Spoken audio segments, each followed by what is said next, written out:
Well, hello there. In the last few years, we have all heard lots of talk about First Nations, residential schools, reconciliation, land acknowledgements, and still other things related to the Indigenous peoples of Canada. In most of these, the Christian churches, not least the Catholic Church, have found themselves somewhat on the defensive regarding their role in the colonization of North America. That all makes this a good time to look at some specific aspects of our relationship with the first peoples that have harmed them. An opportune time to ask how we as Catholics can respond, even engage, without getting defensive. In its final report published in 2015, the Truth and Reconciliation Commission of Canada made 94 calls to action. Call number 59 asks churches involved in the settlement agreement, such as the Catholic Church, to develop ongoing education strategies with the goal to ensure their congregations understand three things. 1. Understand their church's role in colonization and its impact on Indigenous peoples. 2. Understand their church's role in the history and legacy of residential schools. 3. Understand why apologies to former residential school students and their families were necessary. For many Canadian Catholics, whether lay, clergy, or religious, a common perception is that the need for reconciliation with First Nations and Indigenous peoples is primarily because of abuses that occurred at residential schools, exacerbated by subsequent cover-up. The perception is that these abuses were perpetrated by some bad apples and then covered up by their ecclesiastical superiors, something that the average Catholic in the pew today feels they are not responsible for and so can ignore. As one response to call number 59, this presentation attempts to explain how and why this perspective on Roman Catholic history in Canada is not shared by First Nations and Indigenous peoples. To achieve this, we will need to start by examining a piece of federal legislation called the Indian Act of Canada, and some papal letters dating back to the time of Christopher Columbus. But first, let us respectfully acknowledge that Peterborough, where this presentation was made, is on the treaty and traditional territory of the Mississauga Anishinaabeg. We offer our gratitude to the First Nations for their care for and teachings about our earth and our relations. May we continue to learn about and honor those teachings. This presentation is curated from literature and conversations and given in a spirit of wanting to learn about Indigenous history and issues in response to call to action number 59 of the TRC. What this might mean for non-Indigenous Canadians generally, but especially for Roman Catholics and the Society of St. Vincent de Paul, or Vincentians as we call ourselves, and other Christians. The presentation is in 4 parts. What is the Indian Act? What are its colonial foundations? Some of the social and economic consequences, and finally some suggestions to consider in response to call to action number 59. When asked about residential schools, most Canadians will probably say that they have heard about shocking revelations about abuses at Indian residential schools, particularly sexual abuse. And they have heard about large numbers of unmarked graves. But almost all of them will admit they know little or nothing about the Indian Act. Most people seem unaware that residential schools were mandated by the Indian Act. Residential schools might be closed now, but the Indian Act is still alive and well, along with its consequences. Residential schools were created by regulations mandated by the Indian Act. first passed in 1876, and after many revisions, still in force at the time of making this presentation in 2025. The last revision to the Act was in 2019.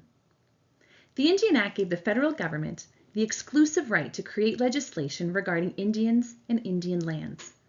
The Act identifies legally who is an Indian and establishes related legal rights, obligations, and prohibitions. But wait, isn't it politically incorrect to talk about Indians? In casual conversation, absolutely yes. Indigenous people tell us we should rather be using words like Indigenous and First Nations. However, all literature dealing with the Indian Act, including works by Indigenous authors, uses the words Indian or Indians because that is the word used in the Act. Such usage will continue as long as there is an Indian Act. The Indian Act made it possible to create government-controlled residential schools. But the Indian Act did far more than authorize regulations to set up Indian residential schools. Before looking at the Indian Act itself, it is important to understand why the federal government of the day wanted such a piece of legislation. The overarching purpose of the Indian Act was to create a controlled way to assimilate the First Nations of Canada into Euro-Canadian society. The Act aims to assimilate the First Nations by eradicating their cultural practices and traditions. The term cultural assimilation is widely regarded, including by Pope Francis, as a euphemism for cultural genocide, illustrated by the well-worn expression, "kill the Indian in the child," first used by the American educator John Pratt in 1892. To achieve this objective of cultural eradication through assimilation, the federal government needed extensive control over various aspects of Indian life, including governance, land use, healthcare, and education. The Indian Act gave the government such control. To get this control, the government needed to be able to define legally who was considered an Indian, thereby determining eligibility and liability for certain legal rights and, more especially, obligations and restrictions. They wanted to confine Indians to certain areas, and so the Act established the reserve system, which allocated specific lands for First Nations communities and regulated how those lands could be used.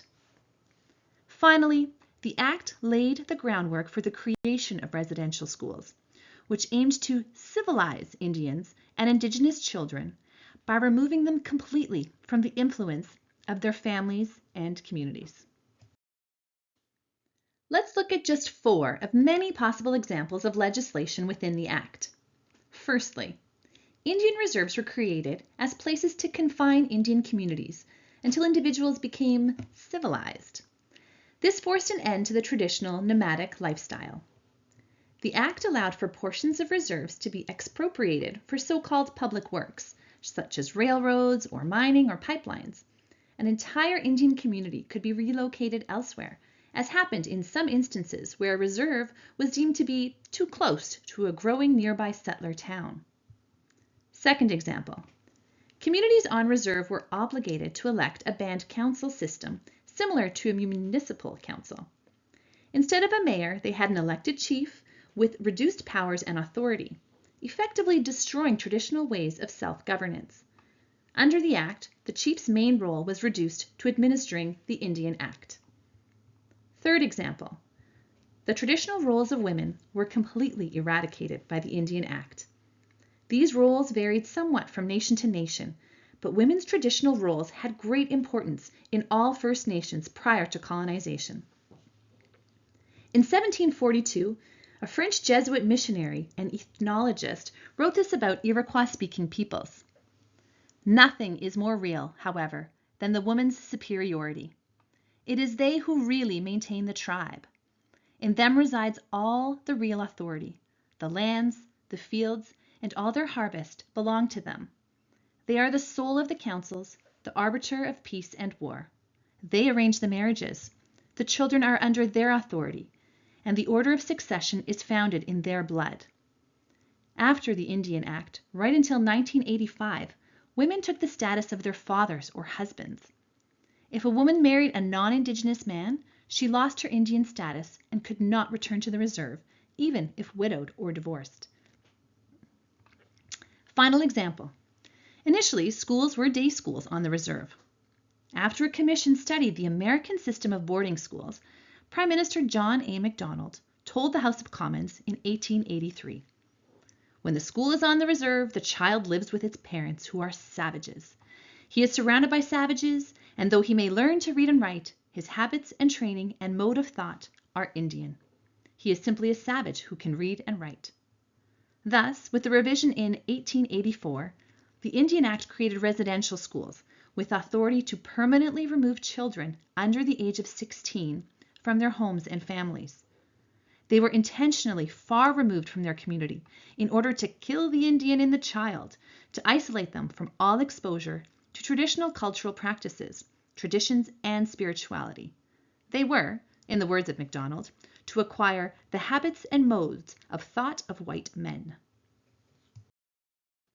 Okay, so that is the Indian Act in a nutshell. But what made the kings and queens of Europe think they had the moral authority to exercise dominion over the people and lands of the Indigenous First Nations of the Americas? In 1452, Pope Nicholas V sent a letter known as a papal bull, Dum Diversas, to the King of Portugal, which authorized him, in the name of the Holy Roman Empire, to reduce any Saracens and pagans and other non-believers to perpetual slavery, and to seize their lands and possessions. This, and a subsequent papal bull, Romanus Pontifex in 1455, extended to the Catholic nations of Europe dominion over discovered lands during the Age of Discovery.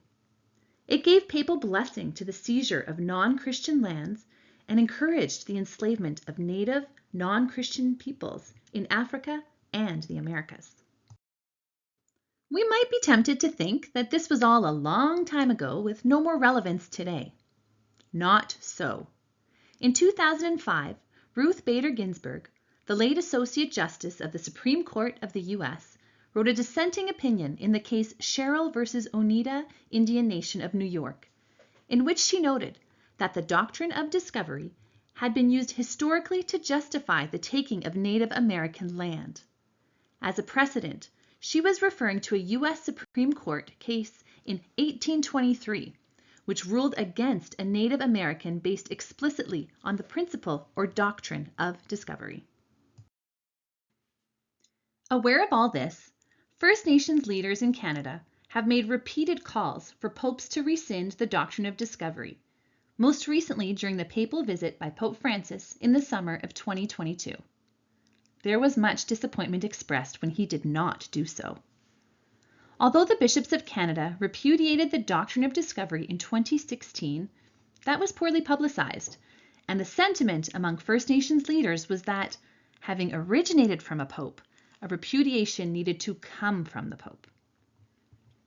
It would appear that Pope Francis asked the Roman Curia to investigate the issue, and in March 2023, 2 Vatican dicasteries, that for culture and education, and the dicastery for promoting integral human development, indeed repudiated the so-called doctrine of discovery in a joint statement. The statement observed that in 1537, Pope Paul III, in the papal bull Sublimis Deus, which was addressed to all faithful Christians to whom this writing may come, had declared, "The said Indians and all other people who may later be discovered by Christians are by no means to be deprived of their liberty or the possession of their property, even though they be outside the Christian faith, and that they may and should freely and legitimately enjoy their liberty and possession of their property. Nor should they be in any way enslaved. Should the contrary happen, it shall be null and have no effect." Well, we all know the contrary did happen, and certainly not without effect. Not surprising when you consider that this was published in the age of sailing ships 85 years or 3 generations after Dum Diversas, and 20 years after Martin Luther kicked off the Reformation in Europe. The bull, by Pope Paul III, seems to have been one of the best kept secrets in the Catholic Church up until March 2023. Certainly, nobody talked about it on record during the Pope's visit in the summer of 2022. But the doctrine of discovery was not the motivation for the Indian Act, but simply justified colonial hegemony. The doctrine of discovery legitimized, blessed, and normalized colonization by nations such as Spain, Portugal, France, and Britain. But motivation for colonization, and ultimately the Indian Act, came from imperial avarice. The Indian Act was motivated by the Crown's imperial need to remove obstacles to successfully attract colonial settlers. For the British Crown, Upper Canada was an immense source of wealth. There was wheat, barley, oats, and corn. There was an abundance of timber such as oak, white pine, spruce, and maple for shipbuilding, for homes and furniture back in England. To cultivate and harvest this wealth, potential European colonial settlers needed to be attracted to Upper Canada by perceived easy access to prime forests and the most fertile land.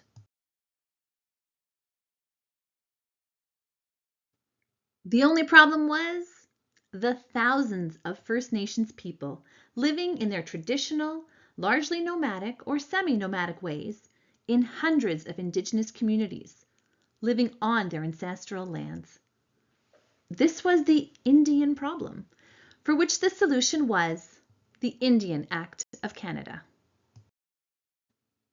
In the Rule and Statutes of the Canadian Society of St. Vincent de Paul, we read in Article 3.20, Working for Social Justice.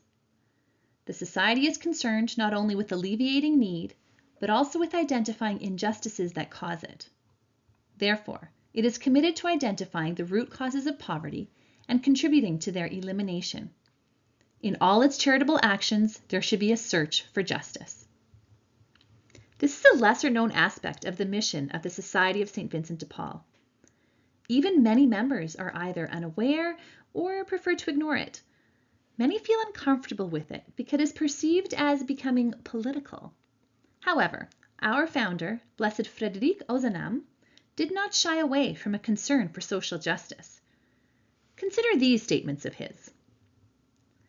The question which is agitating the world today is a social one. It is a struggle between those who have nothing and those who have too much. He also said, charity is the Samaritan who pours oil on the wounds of the traveler who has been attacked. It is justice's role to prevent the attack. During and after the French Revolution, both Blessed Frédéric Ozanam and Rosalie Rendu were sometimes at the barricades with the poor. When the Archbishop of Paris was shot at the barricades in 1848, trying to mediate between insurgents and the Republican Army, Frédéric Ozanam was at his side.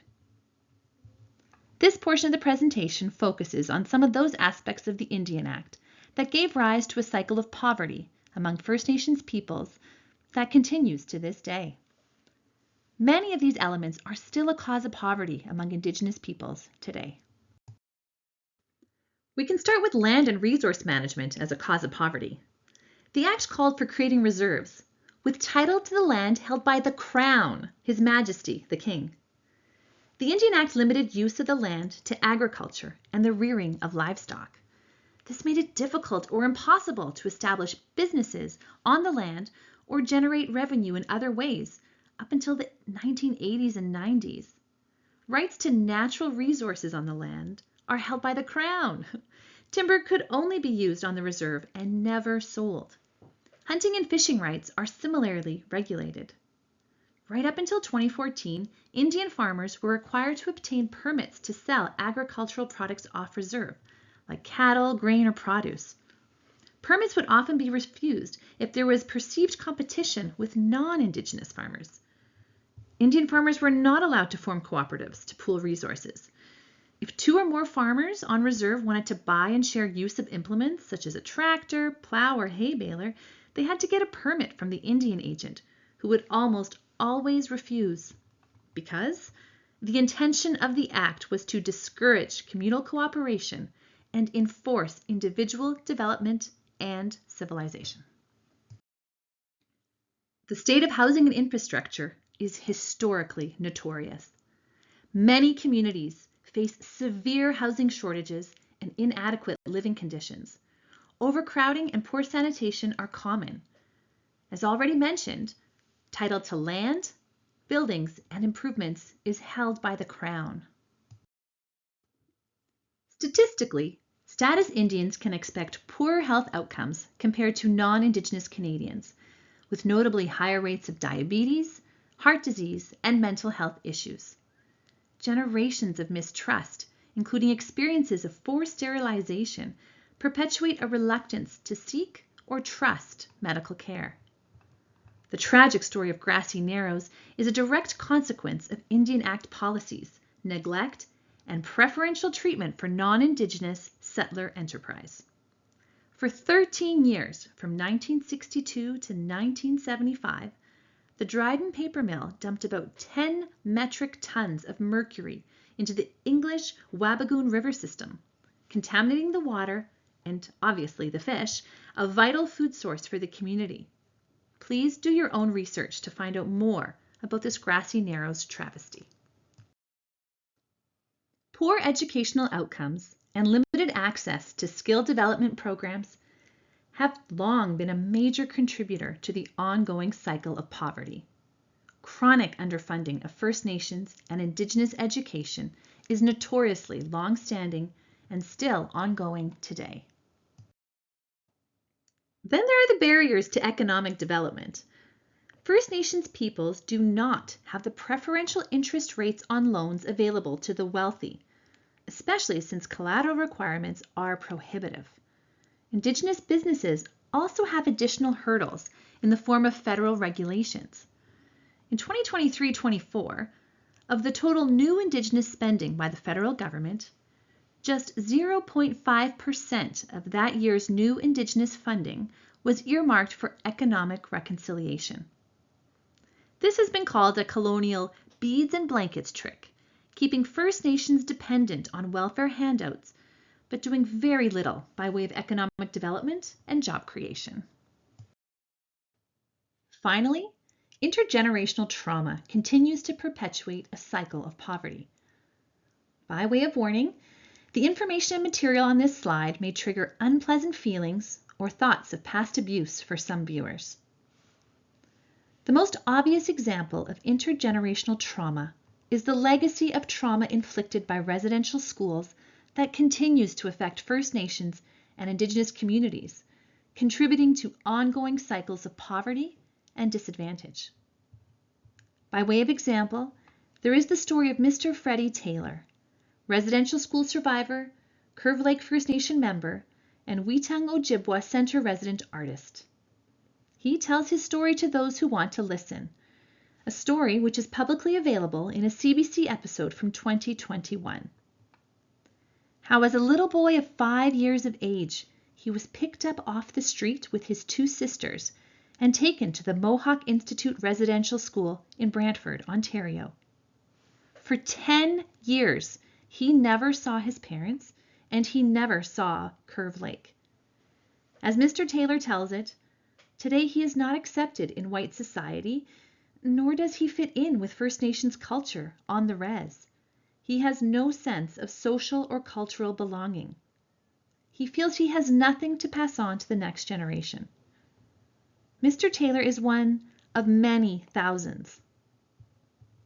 Secondly, intergenerational trauma continues where First Nations and Indigenous peoples still face systemic racism and discrimination. They are disproportionately represented in Canada's prison population. And as already mentioned, generations of mistrust, including experiences of forced sterilization, perpetuate a reluctance to seek or trust medical care. Saint Mother Teresa is attributed with the saying, "Charity without justice is not charity." Until we acknowledge the impact and consequences of the Indian Act still today, there will always be an unacknowledged elephant in the room when Vincentians undertake works of charity with First Nations neighbors in need.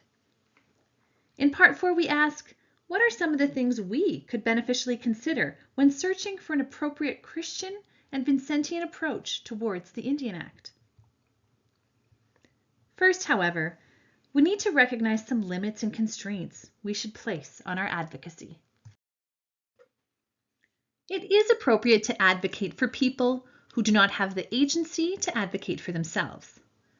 But if you try advocating for people who are capable of advocating for themselves, then they will experience this as demeaning and paternalistic or patronizing. Non-Indigenous Canadians need to avoid any advocacy that has not been called for by First Nations peoples themselves, at least in a general way. The Assembly of First Nations, the AFN, and the Truth and Reconciliation Commission, TRC, are obvious examples of First Nations advocating powerfully on their own behalf and providing guidance for non-Indigenous Canadians who would be allies. The AFN has consistently criticized the Indian Act as an outdated and colonial piece of legislation. They have highlighted how the Indian Act has historically been used to control and assimilate First Nations people, undermining their independence, dignity, and self-respect. The AFN advocates for replacing the Indian Act with legislation to support the development of self-determined governance systems that respect the rights, cultures, and traditions of First Nations communities. Then there's the Truth and Reconciliation Commission of Canada, or TRC.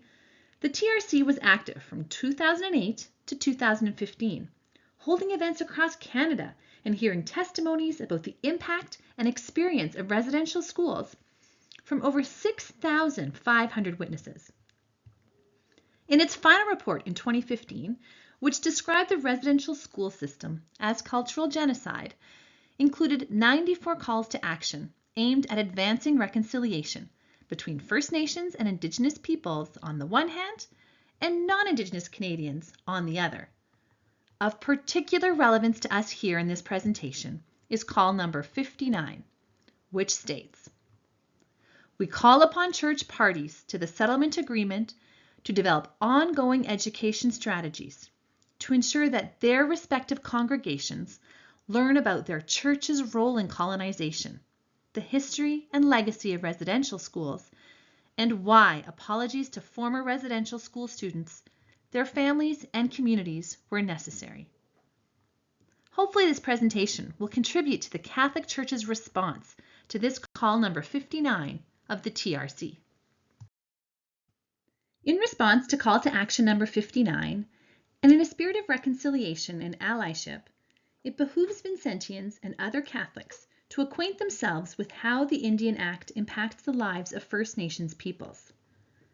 This means a decision to learn and discover the facts with the heart and mind open to change, putting aside defense of long-held judgment about Indians passed on to us by family or friends.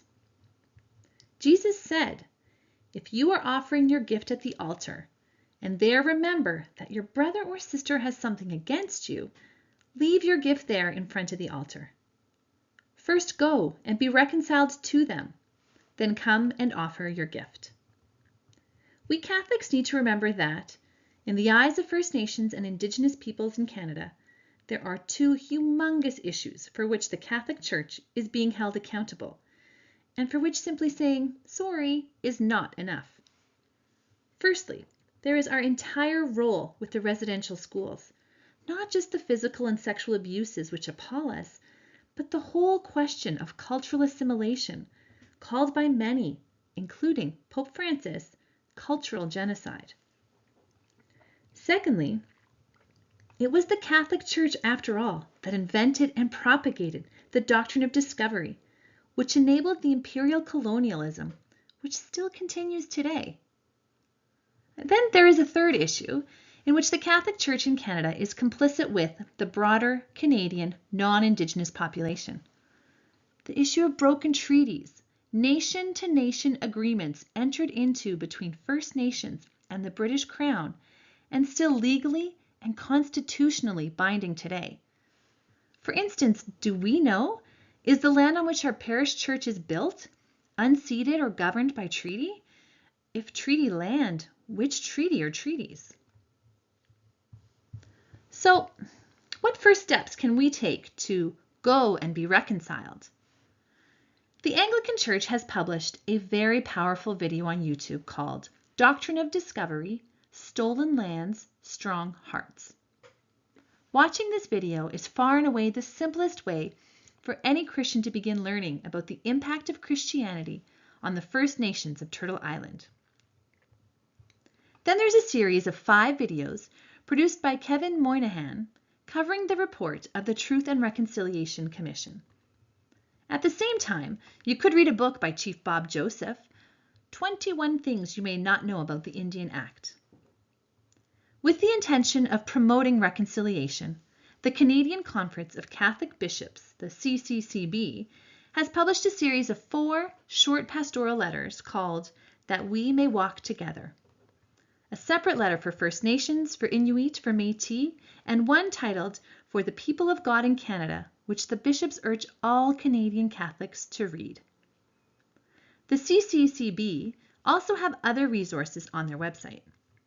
The existence of these resources seems to be a well-kept secret that very few Catholics in the pew are aware of.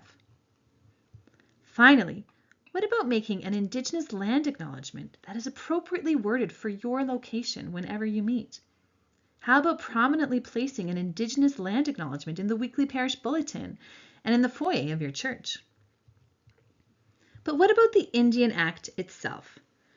As Canadian Christians and as Vincentians committed to searching for justice in all our charitable actions, can we remain indifferent to this unjust and oppressive legislation? What are Christians supposed to do when a racially identifiable segment of their national population is discriminated against with unjust and oppressive legislation? Perhaps we can get some inspiration from Christians in South Africa. During the years of apartheid government in South Africa, it took a few years, but eventually most major Christian churches publicly voiced their disgust with apartheid legislation as unjust, cruel, and unchristian. Apartheid was a system of racial discrimination legally enforced in South Africa from 1948 to the early 1990s. It was an unjust policy that enforced strict segregation based on race, giving white South Africans overwhelming political and economic power, while severely limiting the rights and opportunities of the non-white majority. People were forced to live in segregated geographical areas according to their race, much like Indian reserves. The most qualified and best-paying jobs were reserved for white people. All infractions of the apartheid laws were criminal and punishable by fines or imprisonment. It took some time, but eventually most major Christian denominations and churches spoke out and publicly condemned apartheid legislation, including the South African Catholic Bishops' Conference and the South African Council of Churches. However, many individual Christians were reluctant to be seen aligning themselves with the anti-apartheid movement, especially because the apartheid government had accused religious anti-apartheid activists of being political and furthering the aims of communism. Much like apartheid legislation in South Africa, the Indian Act of Canada is a patently unjust piece of legislation that has produced thousands of victims across generations. Victims whose pain cries out with the cry of the earth and the cry of the poor, using the words of Pope Francis in his powerful and very relevant encyclical Laudato Si. From its inception, it was the ruthless intent of the Indian Act to destroy and eradicate First Nations culture, spirituality, and traditional practices. Many Christians in South Africa spoke out boldly against the evils of apartheid, even though they were being banned and imprisoned on trumped-up political charges or even without charge. Would any Christians in Canada deny that the Indian Act is unjust, evil in its intent, founded on a hell-bent religious principle, and therefore abhorrently unchristian? So, what practical steps can non-Indigenous Christians and people of conscience take along the road to reconciliation? How can we stand with First Nations in their call, not to rescind, but to replace the Indian Act with legislation that supports the development of self-determined governance systems that respect the rights, cultures, and traditions of First Nations communities? For the Catholic in the pew, the simplest first step would be to open our hearts and minds and watch the videos and read the material recommended earlier and again at the end of this presentation. And then to have conversations about what we have learned with friends and family, with those closest to us. During the papal visit in the summer of 2022, Pope Francis apologized for Catholics' cooperation and indifference with regard to cultural destruction and the residential school system. As Catholics, it behooves us to ask to what extent we might still be participating in and indifferent to the injustices of the Indian Act. It's a tough conversation to have, but for as long as we avoid it, we will have an unspoken elephant in the room with us. So, what can we do to be reconciled? What should we do? What are my next steps? Chief Marie Sinclair said that educating ourselves is what is needed to get us out of the mess we are in. Here are some links you can click on to resources mentioned earlier in the presentation. If you found this presentation helpful, please talk about it and share it with others. Let's not be afraid to talk, including about our fears and concerns. In this way, perhaps we can help one another, especially Vincentians and other Catholics, learn more about our Church's role in colonization, our role in the history and legacy of residential schools, and why apologies to former residential school students, their families, and communities were necessary. In this small way, perhaps we can contribute to our Church's response to the TRC Call to Action number 59.